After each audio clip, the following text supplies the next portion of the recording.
Уважаемый Сергей Алимович, мы всегда воспринимаем общение главы республики с народом достаточно важным и необходимым мероприятием.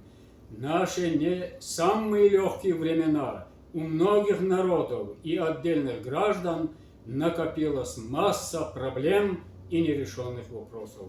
У нашего народа самая глубокая боль – это последствия трагедии февраля 1944 года.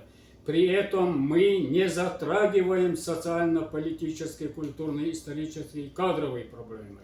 Как известно, более 33 лет мы ждем реабилитации чеченцев Дагестана.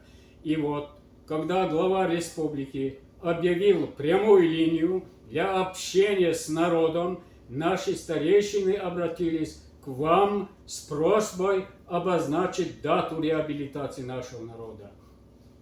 Однако силовые структуры, в частности МВД, учинили преследование участников видеообращения, хотя нет в ней ни одного слова, противоречащего закону.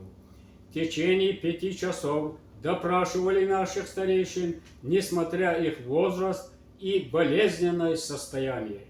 Подобные обращения звучали и от представителей других народов, в которых масса лживых фактов и провокационных призывов.